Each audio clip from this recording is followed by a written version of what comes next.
the news of the day, and it's Brandon Aiyuk. This is the drama of the hour. Of the offseason, literally. It's been long. Let me do my best to recap what has happened in the last 48 to 72 hours. Really is that one. They gave Aiyuk finally the permission to go and seek a contract extension with a team that he could possibly be traded to. That is what's going to hold up this whole thing right now, is that he doesn't have a no-trade clause, which is typically what people have when they hold so much leverage, but he does have the ability to say, I don't want to re-sign there, which would greatly hinder the negotiating power of a team that wants to trade for him. Or, sorry, the 49ers wanted to trade him away. And so it came out, Adam Schefter reported, Steelers and Niners have re-engaged in conversations regarding Brandon Aiyuk. He says, as of Monday night, the Niners-Steelers talks have stalled, but there are further conversations today in an ever-fluid situation and still involves other teams as well. Those other teams that were reportedly interested are the Cleveland Browns, and we heard a little bit of Amari Cooper action there, and the New England Patriots. Heard a little bit of Kendrick Bourne. Yeah. A couple other teams are floating there. The Raiders were floating in there, stuff like that. But those are the three teams for the most part. Then a couple hours passed, and we found out that the Patriots had actually offered him huge money, $32 million a year, and Aiyuk just straight up said, I don't want to play in New England. That's a bad look. That's a bad look, especially because if you remember, Calvin Ridley did the same thing this offseason. Oh, yeah. So now they have been just said no to. Literally at the most clear path to a number one receiver job. Yeah, there's no one else there who's New England Patriots. Yeah. And you're getting your money. Come on, and you're getting your money. They just don't want to go there. That's crazy. That must be just maybe build a dome. Yeah, maybe they want to play in 12-degree weather. Maybe. Yeah. Also, maybe they want to be measured against the last 20 years of greatness. Yeah, it's that sucks for New England. They've tried. No one wants to go there, and they can't draft a wideout, so they're in the weird.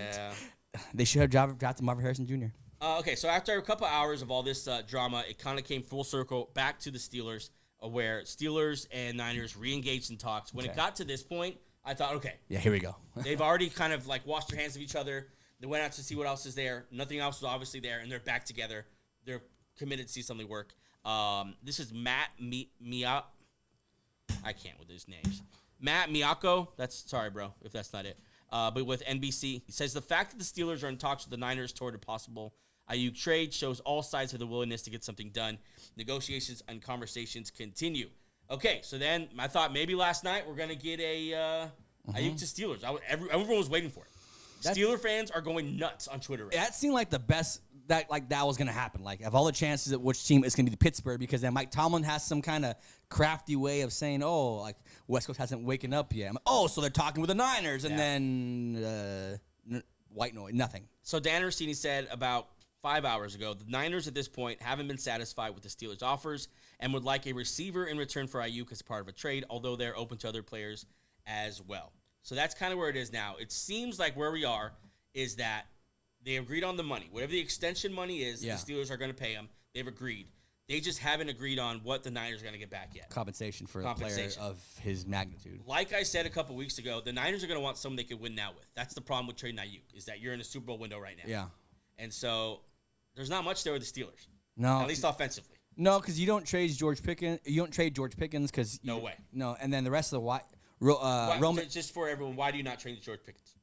Just because he's a cost-controlled young asset who's everyone thinks he's about to ascend to another level. Yeah. He basically just the money really, because he's a cheap player who might play at an elite level. You just don't do that. That would make no sense. There has been rumors that they want Freiermuth. We'll see if that's the case, which I don't know. Maybe you do that because you did draft Darnell Washington last year. Maybe that's the guy who steps in his second year. But we'll see. It kind of seems that's where we are right now. Literally news might break while we're filming this show. But where we're just kind of waiting. I did see, though, a New England reporter basically say it's going to happen. Or not New England. A Pittsburgh reporter say it's going to happen. He's coming to Pittsburgh. We're kind of just waiting for him to figure out these details before they announce it. Thoughts on how the Niners have handled this? Pretty terribly. Whoever their PR guy is, the misinformation that's been sent out is not a great sign of stability as far as keeping things tight. Yeah. There's been 20 rumors. They're in, they're out. This team's out. This team is in. This number is this. Whatever. That's not great. If you're that means the players when you have them free agents come in, they see this. You're well, when I want a contract, this is what happened with me. It's gonna be turned into a big circus, and everyone's gonna know my business, and it's not a great look. Not professional. John Lynch is Doesn't know how to handle this part. He's a great GM. Yeah. Except for this part. I think they've lost, like what you're saying, basically, is that they've lost the public battle. Yeah. They've lost the battle with their own fans. I'm sure their fans don't feel great about Aiyuk most likely headed out of town, and they just signed Robbie Anderson. That's not a great feeling. There's no way that, if you're a Niners fan and you're for this, like, bro, you're dumb. Like, Brandon Aiyuk is a very good wide receiver. So, okay, I said I see a disaster season possibly come to the Niners. Okay. Here's where we are so far. Here we are. Aiyuk hasn't showed up. He's probably going to get traded. Yeah. Pearsall's already hurt his shoulder. Yeah. He's not practicing right now. Yeah. Nice. McCaffrey's out for the preseason. Totally out. Trent Williams hasn't showed up to camp yet. Let me tell you something. Let me tell you. Oh, man, if you're right about this, GG, but they have some problems over there, and they don't know how to handle it, or at least how to keep it quiet. Yeah. Like Trent Williams, at least you don't hear about it, but that's a big freaking deal. It's Trent Williams. Yeah. What a tough spot, and they're just handling it so poorly. Okay, so that's the PR side of it. Yeah, here we go. The contract side of it is that you're getting, if you would have traded Aiyuk during the draft, you're getting so much more. Yeah. Not to mention an opportunity to draft his replacement. Yeah. Which is probably the most important now. Like right then and there, too. Yeah, because now they're not getting another receiver in his place now. They're not going to get anyone comparable to Brandon Aiyuk. Yeah. I think Pearsall is a total panic pick. Yeah. You know, like why would they do that? And they picked him above a lot of guys who were projected to be like Xavier Worthy and the Buffalo guy. I'm blanking on Keon Coleman. Keon Coleman. Yeah. A lot of those guys. Leggett. You better be right about this guy, because no one's. Maybe they're onto something that we don't know I about. saw. Was it Travarius Ward basically defended him with like one arm and a couple of like some footwork. Oh, Pearsall? Yeah. Pearsall, yeah. So I don't know. I don't know about that guy. But anyways, we'll keep an eye on that. It sounds like Aiyuk is going to be a Steeler. So let's talk about that side of it. Okay.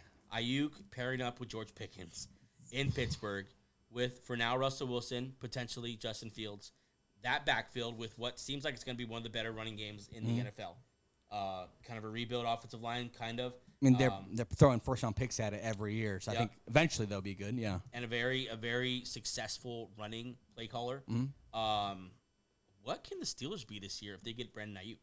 Who had the Steelers at third or second? Someone had the Steelers when we were ranking them, and now they look like a freaking genius, because if they get Aiyuk... I don't remember. I want to say me, but I don't remember. I think it was Joey. Yeah, I think you got the Pittsburgh. Yeah. Aiyuk and George Pickens is a very good one, too. They're not the best one, but they're top 5. That's a very good duo, because Aiyuk can kind of do everything on the field. And we don't know what they are, really. And we don't even know what George Pickens is yet, but we see the talent. And Aiyuk, yeah, that's true. Don't get rid of make the deal. Gone. He's gone. Yeah, that sucks. That sucks. But the Steelers fans just got a guy who just got slowly cooked. Now he's ready to become a star, and they get signed him long term. Right?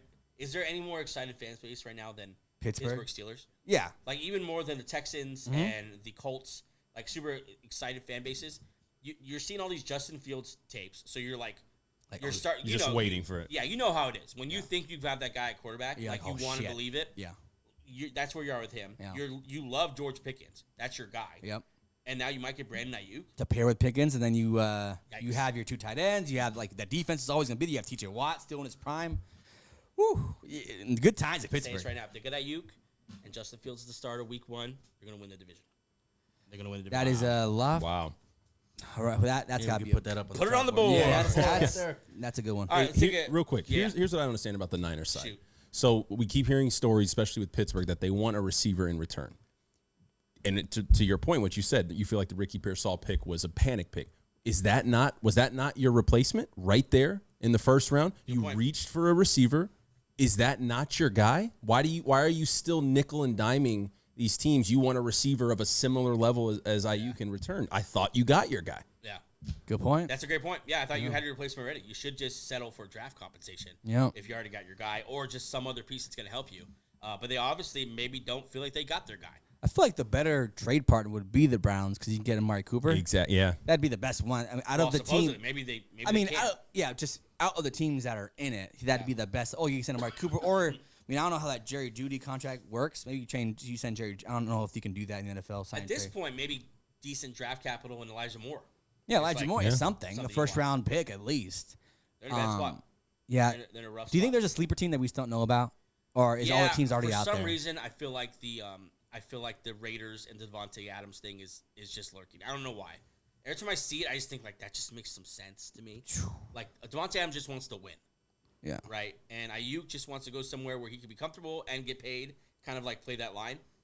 I mean, is there any more comfortable place for a young 20-something-year-old millionaire than Las Vegas? And that'd be a win-win. Yeah, the Raiders get their wideout of the future, and then the Niners get a proven veteran superstar wideout in Devontae Adams, and it fits the timeline. What we're not talking about all this is how it's going to impact Brock Purdy, because we are pretty split on Brock Purdy, right? You just think he's the worst. No, I think I do not think that. Do not think that, people. don't comment. Don't. Yeah. But we're gonna see. We're gonna see what he is. Yeah. So and I sound like a hater. The thing last year that we all wanted to see was, what is Brock Purdy without all these fantastic weapons? And a couple years, I mean, maybe even this year, we might minus one weapon. Okay, let's see if him and CMC are out, and Trent. Let's see. Remember how different that offense was when Trent Williams was when just him. Yeah. So very curious to see what happens with Purdy, and this whole situation is a mess. It's just a mess.